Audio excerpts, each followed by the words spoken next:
अरे भगवान, मेरे जूते कहाँ रखे हैं? मुझे बाहर जाने में देर हो रही है। तभी मालती कमरे में आती है। ये रहे आपके जूते, मैं इन्हें साफ करने के लिए ले गई थी। अरे वाह, तुम कितनी समझदार हो, मेरे बिना कुछ कहे ही सारे काम कर देती हो। तभी मालती झिझकते हुए रमेश से कहती है, सुनिए जी, आपसे एक बात कहूँ, बुरा तो नहीं मानेंगे ना? अरे नहीं नहीं, बेफिक्र होकर कहो। शादी से पहले मैं अपने मायके में नौकरी करती थी। मैं चाहती हूँ कि अब मैं फिर से नौकरी करना शुरू कर दूं। वैसे भी सारा दिन घर में बोर हो जाती हूँ। देखो मालती, तुम्हारे नौकरी करने से मुझे कोई ऐतराज नहीं है, लेकिन तुम्हें एक बात बता दूं, हमारे खानदान में आज तक कभी किसी औरत ने नौकरी नहीं की। फिर भी एक बार तुम माँ से पूछ कर देखो, अगर वो तुम्हें नौकरी करने की इजाजत दे देती है तो अच्छी बात है। रमेश वहाँ से चला जाता है। फिर उसी शाम मालती अपनी सास के पैर दबा रही होती है। तभी उसकी सास मालती से कहती है, अरे क्या बात है बहू, आज तो ठीक तरह से मेरे पैर नहीं दबा रही, किसी ख्याल में खोई पड़ी है क्या? मैं भी तो जानूं आखिर बात क्या है। दरअसल वो माँ जी। अरे हाँ हाँ बोलो, इतना सोच क्यों रही हो? माँ जी, अगर आप बुरा न माने तो मैं नौकरी करना चाहती हूँ।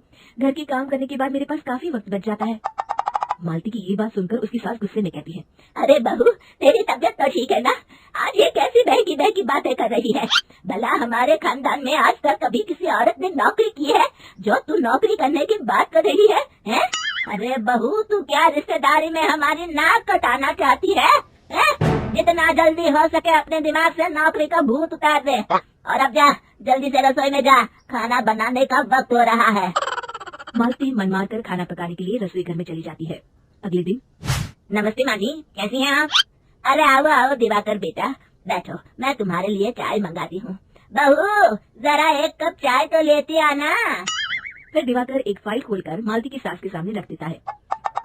ये देखिए माँ जी, ये है पिछले महीने का हिसाब, और ये रहे मुनाफे के रुपए। एक बार हिसाब देख लीजिए और इन कागजों पर अपने दस्तखत कर दीजिए। अरे दिवाकर बेटा, मैंने भला आज तक कभी तेरा हिसाब देखा है जो अब देखूंगी? ला बता, कहाँ दस्तखत करूं? तभी मालती चाय लेकर वहाँ आ जाती है और अपनी सास को बिना कागजातों को पढ़े इस तरह लापरवाही से दस्तखत करते हुए देखकर हैरान रह जाती है। अच्छा माँ जी, अब मैं चलता हूँ, फैक्ट्री में बहुत काम है। फिर दिवाकर वहाँ से चला जाता है। कुछ दिनों बाद मालती बाजार में कुछ सामान खरीद रही होती है। तभी एक बूढ़ा आदमी उसे आवाज देता है, अरे मालती बेटी, कैसी हो? मुझे पहचाना?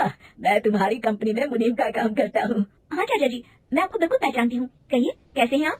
मैं तो ठीक हूँ, कंपनी में कुछ भी ठीक नहीं चल रहा, यहाँ तक कि हमें ठीक वक्त पर तनख्वाह भी नहीं मिलती। ये आप क्या कह रहे हैं? अब क्या बताऊँ, आप लोग तो कभी हिसाब किताब देखने दफ्तर आते नहीं। मेरी मानो तो एक बार आप लोग दफ्तर आकर सारा हिसाब किताब देख लो, आपको असलियत पता चल जाएगी। अच्छा बेटी, अब मैं चलता हूँ, देर हो रही है। फिर वो बूढ़ा वहाँ से चला जाता है। वहीं दूसरी तरफ मालती घर पहुंचकर अपनी सास को सारी बात बताती है। तभी वहाँ रमेश भी आ जाता है, लेकिन मालती की सास मालती की किसी भी बात पर विश्वास नहीं करती।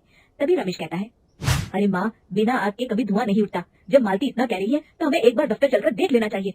वैसे भी हम लोग काफी दिन से अपने दफ्तर नहीं गए हैं। इस तरह किसी एक आदमी के भरोसे काम छोड़ना मुझे भी ठीक नहीं लगता।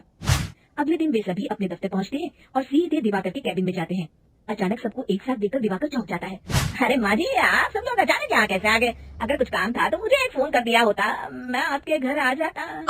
तभी मालती की सास कहती है, अरे दिवाकर बेटा, आज मैं हिसाब देखने दफ्तर आई हूँ, जरा मुझे पिछले 6 महीनों का हिसाब दिखाना तो बेटा।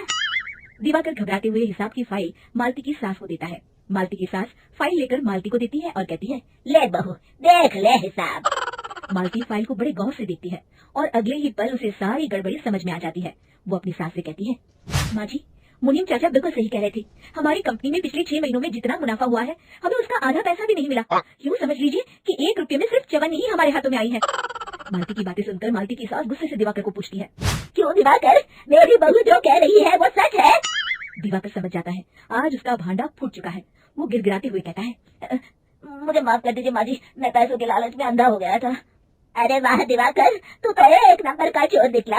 इतने दिनों से मैं तुझ पर आंख बंद करके भरोसा करती रही और तू मुझे ही चुना लगाता रहा।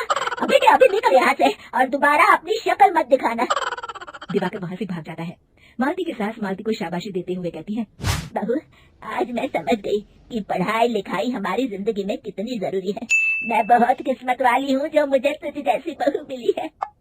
शिक्षा, पढ़ाई लिखाई का इस्तेमाल सही जगह करके हम दुनिया में बहुत कुछ बदल सकते हैं।